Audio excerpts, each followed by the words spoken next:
you. Thank you very much, Jeff. I'm here with Bill Hughes. Bill, you're the production manager for whom? Production manager for Ontario Power Generation's R.H. Saunders generating station, which is, you'll see it in a minute, up behind us. That includes this facility and the Iroquois control This is the brand new visitor center. It's open about a year now? That's correct. We had the ribbon cutting mid-August last year, a bit of a test run in the fall, official opening in September. So we've had a year of operation now. We're just kind of getting our feet wet, and things are going really well. I got to tell you, it's fantastic. It's an impressive facility. Very cool. Yeah. We're going to start, we're kind of in the middle of things here, but this is really cool for not just for the kids either. This is the eel ladder. How does this happen? Well, I can't explain it. No, no. But it is neat. It's eels are one of our big concerns here. So we've had an eel ladder since the mid-'70s. It's been upgraded over time. Right. And this, it's one of those things that brings the focus on a species that we help up past the dam with the ladder. Yeah. So in actual fact, there is an eel ladder in the water?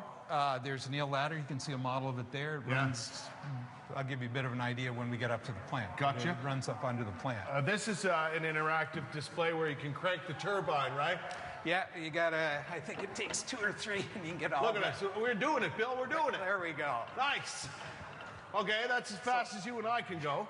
So it's a fairly accurate depiction of the turbines in the station. Right. You see the model, or the old one out front. It's about 21 feet in diameter. Exactly, yeah. These things are huge. I had a chance a few years ago to go over to the dam itself, and you could see them at that point, and they are massive. Yes. No question about it. 75 tons, so is that all right? kinds of weight. And what are we doing over here? This is this one happened on July 1st, 1958? Yes, when they blew up the coffer dam to flood the Lake St. Lawrence, which is the forebay of the plant. So I think there was some disappointment at the time because people expected it to fill up immediately. Well, it takes its time. And that is actual footage? That's actual footage. Oh, I want to do that again. I want to do it again. And so there's the information, and then you press the plunger, and it'll count down. And this is actual footage of the explosion that was man-made, right? Yes. Yeah. How cool is that? Yeah, it was. It was a tremendous project. And it was designed to open up the seaway so you could create the dam and so on? The seaway was the driver. The power project had been on the books for 40-some years. Right. So they worked well together. Mm-hmm. So we've got a number of displays here. This one's the Lost Villages, so the villages that were inundated in the flooding for the plant. Right. We worked with the Lost Villages Historical Society on the information, just as we worked with Mohawk Council of Akwesasne on the Mohawk display. Because people had to be moved. 6,500 people in these villages, plus quite a large number from the Mohawk community as well. Absolutely incredible. And this, we haven't explored the entire area, but this is one of the coolest things to look at. This is a model of the facility itself. Yes. Which is right over here. Yeah. It's second largest hydroelectric plant in Ontario. Right. Annually produces enough power for about 700,000 homes. Right. And it's a shared facility, is that correct? It's a shared facility. If we had a little more breeze, we'd be able to tell better. But you can see the flags at the midpoint. Yeah. That's the international border. Duplicated stations on either side. So Moses on the American side, Saunders on the Canadian side. Creates power for both this part of Ontario and the northern part of New York State. Yes. How cool is that? And that's a great arrangement, right? It was developed decades ago. Yes, it springs from the International Joint Commission. Right.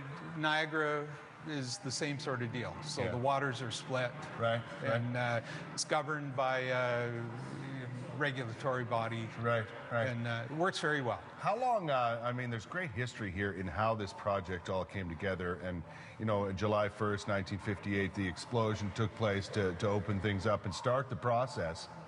How long did it actually take to build that dam? That must have taken a long time to put together. I think from 54 through 58. So really, it was pretty quick. Is that right? Yeah. So the explosion occurred, the man-made explosion occurred when it was ready to go. Yes. Right? Because that's when they wanted the water to turn the turbines and go from there. Yeah, everything was ready to go. July 1st, the explosion. July 5th, first generation from the station. You know, when I got a tour of the dam itself and so on, I think it's one of those facilities that not a lot of people are aware of down in this part of the world, but it's certainly worth checking out. And this visitor center, you know, enables you to do that, to explain it to people. It does, and I mean, obviously a great view, and the same from the auditorium. So yeah, come on out. It's it's really worth it.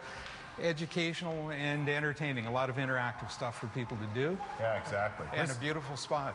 If you come down today, you can have a look around, and we'll give you some pancakes. It's very nice. I'm Bill, waiting thanks for that. Thanks for the tour. Appreciate Thanks, it. Greg. Thanks for having us. We'll take a break here. Listen, well worth coming down to check out. We're live in Cornwall, live where you live on CTV Morning Live, and we'll be right back.